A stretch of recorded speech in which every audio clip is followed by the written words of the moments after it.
오늘의 말씀은 하박국 2장 14절 말씀입니다. 이는 물이 바다를 덮음같이 여호와의 영광을 인정하는 것이 세상에 가득함이니라. 성경은 하나님의 말씀입니다.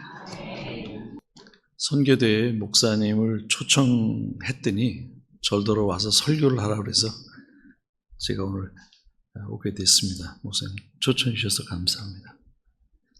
저는 선곡교회 1977년에 제가 군대를 와서 캠프 험프리에서 있으면서 교회를 나오면서 제가 받은 사랑과 그 은혜, 하나님의 은혜와 사랑으로 제가 아내를 여기서 만났습니다. 그리고 저희 가족을, 최병원 장로님, 또 우리 이목자 권사님 포함해서 우리 가족들을 여기서 제가 만났습니다. 그리고 평생의 친구인 우리 신호실 형제, 지금도 와서 앞에 앉아있지만 형제를 만나고, 그리고 그때 믿음들을 갖기 시작하고, 저 가족들이 다 구원받고, 동생으로 있는 신화철 목사와 그제 제가 같이 만나서 통화를 했는데 근처에서 목회를 하고, 그래서 그리고 평생의 동역자들로 이 교회에서 우리 수많은 선교사들과 현지에서도 동역하고 함께 같이 사역하는, 그리고 저희를 평생 기도해주고 헌금해주고 평생 동역해준 귀한 우리 성도님들께 제가 감사하고, 그때 받은 김주태 목사님과 또 김영 사모님, 또 그 가족들, 말할 수 없이 우리가 많은 사랑과 은혜를 받아서 이 교회에서 많은 목사와 선교사가 나왔다. 그건 이 교회의 열매지만, 그때 군인들로서, 카투사로서 이 교회에 와서 섬기고 봉사했던 사람들이 와서 변화받고 목사되고 선교사되고 교회에서 장로되고, 그리고 그 중에 몇은 이 교회 출신에서 같이 지금도 LA에 저희 집인데 거기에 좀 정종원 목사가 이 교회 출신입니다. 지금 우리 또 감신 그 교수로 있는 임성모 교수도 이 교회 출신이고, 또 저희들과 함께 같이 유인석 형제라고 장로 그 집사인데 이 교회 출신으로서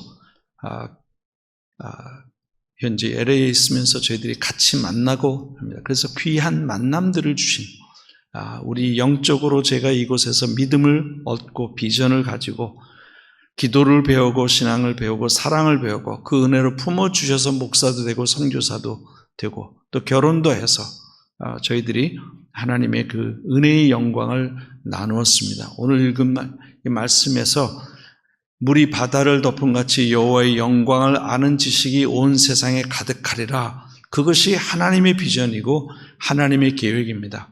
온 세상을 하나님의 영광으로 가득 채우시고 온 세상을 그 하나님의 은혜로 가득 채워서 모든 사람들이 구원을 받고 모든 사람들이 하늘에 신령한 그 은혜 가운데서 풍성한 열매 맺는 삶을 살게 해 주시겠다는 것입니다. 하나님의 영광으로 내가 가득 차게 되면 내가 영광스러운 사람이 됩니다. 내 삶은 영광스러운 삶이 됩니다. 하나님의 영광으로 가득 차게 되면 내 가정이 영광스러운 가정이 됩니다. 내 자녀들과 우리 가족들이 한 모든 일들이 잘 되고 은혜 안에서 이루어지고 하나님의 영광스러운 하나님의 축복을 받게 됩니다. 하나님의 비전, 하나님의 그 은혜로 영광으로 우리 선곡교회가 가득 차게 되면 이 선곡교회는 하나님의 교회가 되고 그 영광으로 가득 찬 교회라서 온 세계 모든 나라, 민족과 언어들의 구원의 축복이 되고 통로가 됩니다.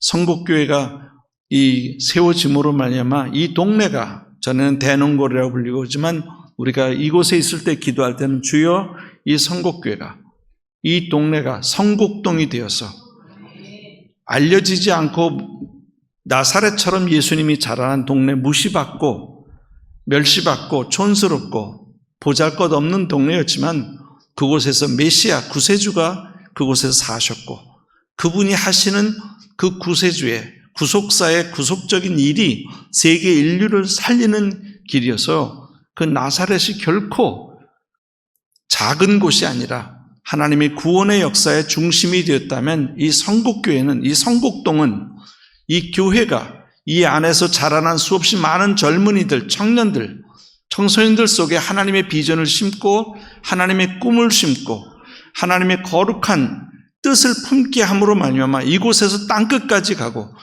목사도 나오고 교수도 나오고 우리 지금 캄보디아에서 간호학과 학장을 하시는 박순복 선교사님도 우리 교회 출신입니다. 교사 출신입니다. 이 교회에서 지금도 헌금해주고 지금도 기도하고 섬기는 사람들입니다. 성국교회의 그 믿음을 우리가 받고 이곳에서 말씀을 받고 믿음으로 자라난 사람들이 지금은 이 민족에서뿐만 아니라 전 세계에 나가서 저 미국을 포함해 전 세계에 나가서 그리스도 예수의 복음을 증거한 것은 하나님의 비전, 성국교회를 향한 하나님의 비전은 하나님이 이 성국교회를 통해서 영광스러운 하나님의 일을 성취하기 위해서입니다. 그 비전이 성취되고 그 비전을 가지고 기도하고 그 비전을 믿은 모든 사람들은 그렇게 됐습니다. 저희가 그 당시에 왔을 때는 대학을 간 사람도 신호신 저 형제밖에 없었어요. 장로님. 저한테는 형제입니다. 같은 나이에요. 꿈도 없고 희망도 없고 저희 가정처럼 가난했던, 저희는 서울 출신이지만 이곳에 와니까 저희처럼 가난해요. 그러고 청소년들이 방황하고 술 먹고 노름하고 그러던 곳이에요. 그러나 교회를 통해서 하나님의 말씀이 선포되고 와서 이곳에서 기도하고 그것을 믿은 사람들은 전부 대학도 가고 목사도 되고 선교사도 되고 사업가도 되고 직장인들도 되고 하나님의 영광스러운 하나님의 사람들로 변화가 되었습니다. 그것이 우리의 간증입니다. 오늘 우리 이곳에 나온 우리에게 향한 하나님의 비전은 무엇인가? 우리를 영광스러운 사람, 예수 믿고 구원받으면요 하나님의 아들과 딸이 되는데 그보다 더 영광스러울 수는 없습니다.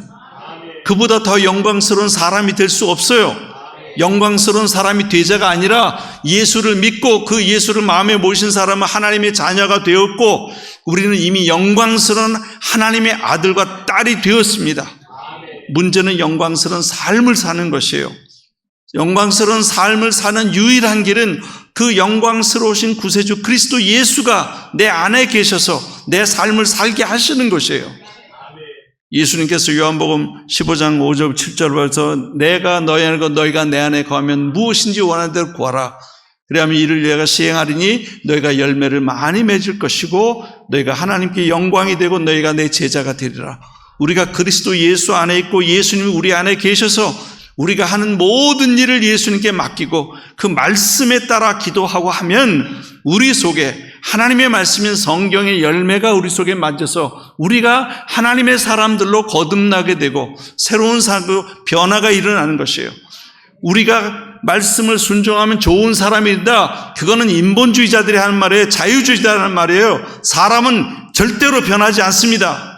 죄인은 죄인으로 살다 죽어요. 모든 사람의 죄를 범하였음에 하나님의 영광에 이르지 못하더니 아무리 결심하고 결단해도 결코 나아지지 않습니다. 그러나 그리스도 예수의 영께서 우리가 그리스도 예수의 영광을 고린도후서 3장 18절에 그리스도 예수의 영광을 바라보고 묵상하고 믿고 기도하고 가면 그리스도 예수의 영께서 우리를 하나님의 영광에서 영광으로 변화시켜 가신다고 약속을 하셨어요.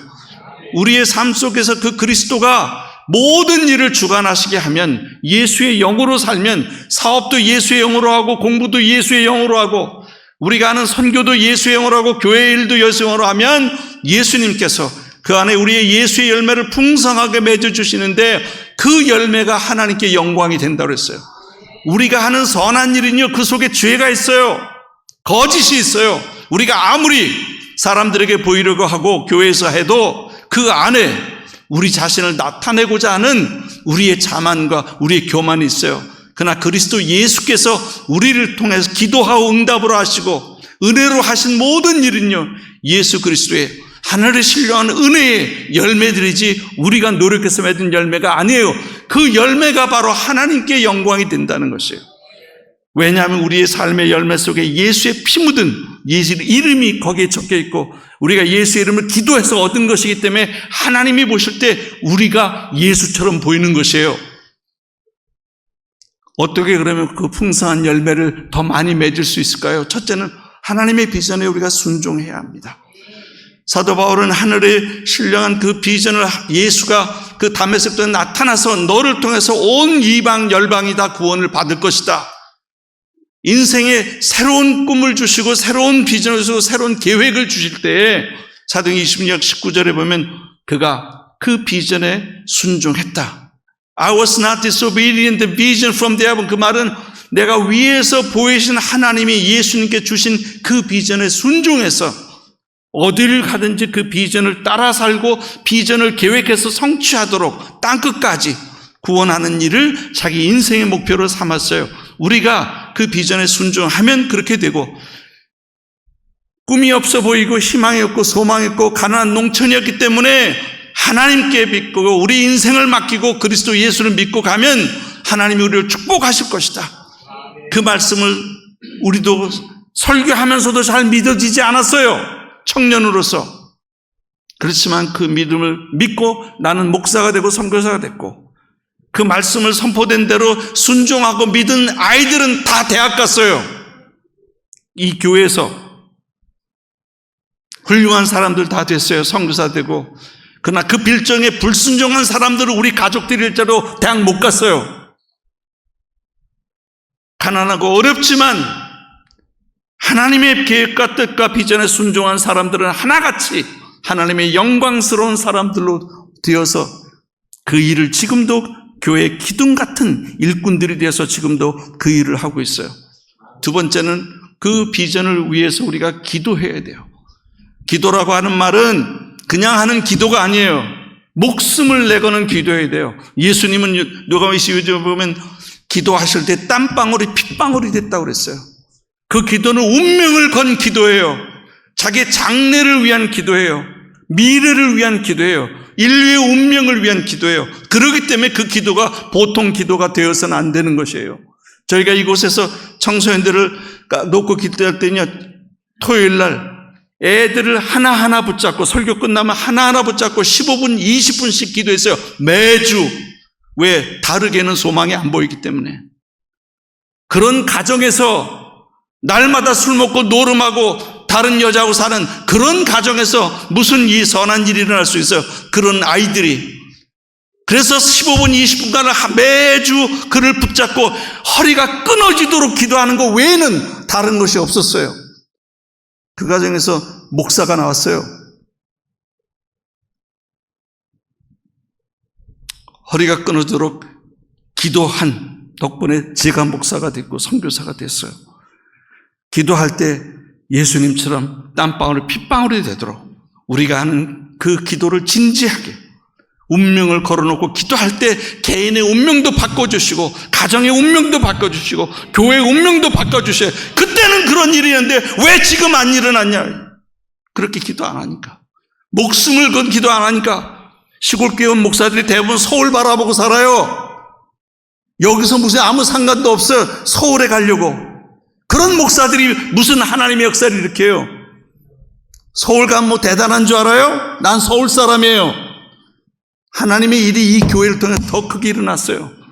오늘도 우리가 교회는 한 사람 한 사람을 붙잡고 청년은 성전 하나를 붙잡고 운명을 걸고 허리가 끊어져라고 기도를 해가고 축복을 하면 하나님이 그 비는 축복대로 개인을 바꾸시고 가정을 바꾸시고 교회를 바꾸시고 역사를 바꿔나가실 것입니다. 세 번째는 우리가 그 비전을 성취하기 위해서 우리가 어떻게 해야 되겠는가? 절대 헌신해야 됩니다. 예수 그리스도는 목숨을 들여서 그 일을 이루셨어요. 다 이루셨다 내가 십자가에 죽으시는 것이에요. 죽어야 돼요. 꿈이 살고 비전이 살려면 세상 우리의 욕망이 죽어야 돼요. 세상적인 계획이 죽어야 돼요. 나쁜 습관들이 죽어야 돼요. 어떻게 해야 돼요? 그리스도 안에서 살아야 돼요. 사도 바울은 사도행전 20장 24절에 자기가 그 하나님께 받은 사명, 소명, 은혜의 복음을 증거하는 마치라면 자기 목숨을 조금 더 귀한 것으로 여기지 아니하노라. 삶의 우선순위를 드려야 돼요. 가장 소중한 것을 드려야 돼요. 없는 가운데 빚지고 하면 안 돼요. 교회가 왜 빚을 져요? 잘못된 거예요. 선곡교회지만. 교회는 빚지고 하면 안 돼요. 하나님께 영광이 되지 않아요. 빨리 빚 갚으세요, 장로님들. 집을 팔아서라도.